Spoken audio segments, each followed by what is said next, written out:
Hello, this is Chef John from foodwishes.com with Frangipane Strawberry Shortcake. That's right, strawberries and almonds are one of the most delicious and most underrated food pairings of all time, which is why using an almond-flavored shortcake is such a great twist on this summer classic. And if you are a fan of the traditional version, which almost everybody is, you are going to absolutely love this.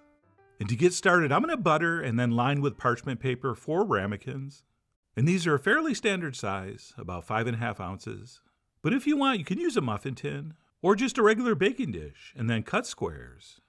And we'll explain those options in the written recipe. But anyway, once those are prepped, we can add a little touch of sugar to a stick of butter. And then we'll take an electric mixer or a whisk if you want a little bit of a workout. And we'll cream this together until it's light and fluffy. And no, I'm not going to do the self-effacing humor about me forgetting to take the butter out in time, which results in too cold, too firm butter that doesn't mix in very well. But yes, I did it again. And if you do the same thing, don't worry. It will eventually soften up and whip up nice and light like this. And once it does, we will stop. And we will toss in 1 large egg, which should be at room temp. But if we didn't remember the butter, we probably didn't remember the egg. And then we'll also toss in a little splash of milk, as well as a little bit of all-purpose flour, plus the small but important addition of some baking powder. No, not baking soda, baking powder. We'll also do a little bit of pure real vanilla extract, plus just a few drops of almond extract, if you have it. It's not a deal breaker, but a little touch does add a little certain something. So if you have it, I would definitely add it. And then what we'll do is work all this over with the mixer until it's light and fluffy again. Oh, and one quick tip I want to share here. Whenever we're mixing something and we have a few seconds to think, we always want to try to remember what we might have forgot, which for me this time was the salt. So as soon as all this was blended together, I tossed that in, which we'd usually add with the flour, but it really doesn't make any difference as long as you get it in. And then we'll finish up with one of the stars of the show, some almond flour, also known as almond meal. And if yours seems kind of chunky and clumpy, go ahead and sift it before you toss it in. And that's it, we'll give that one last mix. And once we feel like everything's beautifully incorporated, we will stop. And we will transfer that into our prepared ramekins. Or like I said, you could use a muffin tin. Although the cups in a muffin pan are not going to be as big. So you'll probably end up with like 6 smaller ones. Or you don't have to do individual portions at all. You could just transfer this into a small baking dish or a pie pan and bake it all together and then just cut it up for service. And as we're transferring in the batter, we want to kind of push the spoon down a little bit and move it around to make sure we don't have any big air pockets. But anyway, once we have that equally divided, I'm going to finish the top with some sliced almonds, which not only look super cool when this bakes, but I think they add a very important textural element. So just like the almond extract, these are technically optional, but highly recommended. And that's it. Once the tops are nutted and we have these properly spaced on the pan, they are ready to transfer into the center of a 375-degree oven for about 30 to 35 minutes, or until they're beautifully golden browned and the tops are crowned and they look like this. And as usual with this kind of thing, we will test with a toothpick, and if everything goes according to plan, that should come out clean, which mine did. And then once baked, we'll let these cool for about 20 minutes before we try to unmold them, which if you grease these with enough butter, should be pretty easy. Right, all we need to do is take a thin small knife and slide that all the way around the outside, around the outside, around the outside. And once we know the outside's not attached, since we have parchment on the bottom, these should come out with a perfect shape. Except this one did not. As you can see, we have a little bit of crumbling around the bottom edge. But you know what? These things will happen. And if it does, don't worry, since this is going to be sitting in a pool of syrupy strawberries. Right, in the business, we refer to that as hiding the evidence. And the good news was the other 3 were pretty much perfect. And you know what? If that's how your worst one looks, you did good. You did real good. And a little bit of crumbling here and there notwithstanding, I think these are just absolutely gorgeous looking, especially if you add those almonds to the top. And once our Frangipane shortcake component is done, we can move on to the co-star of the show, our beautiful sweet ripe fresh strawberries. And the first thing we'll do is trim the green part from the top. And there are 2 methods for this. There's the quick restaurant method, where we just slice the top straight off like this, which is fast, but you do lose a little bit of strawberry.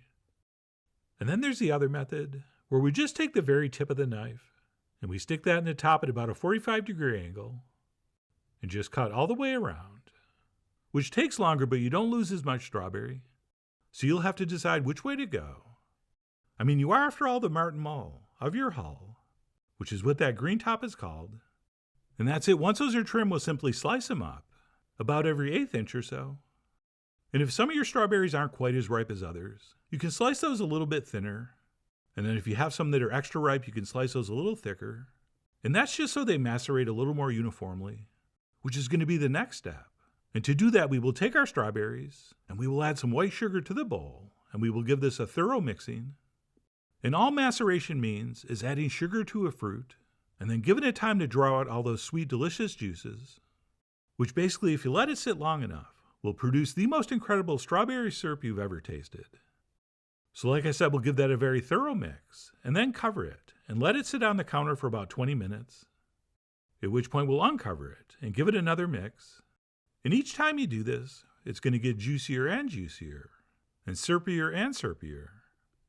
And depending on how ripe the berries are, I'll normally give this 2 stirrings on the countertop, letting the strawberries sit for about 20 minutes between stirrings.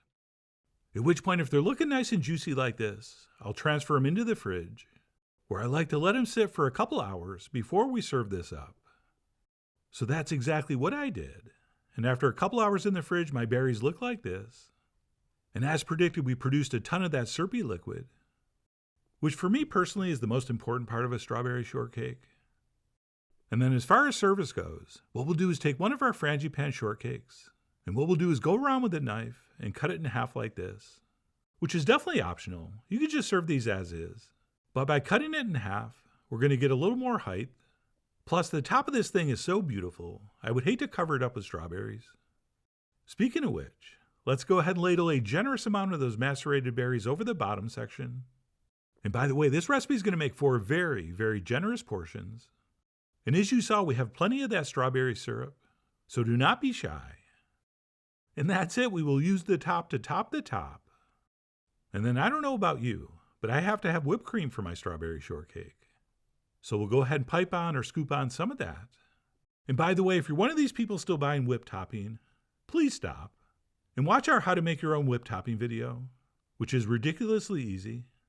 And then to finish up, because I went to culinary school in the 80s, I'm going to add a nice fresh sprig of mint.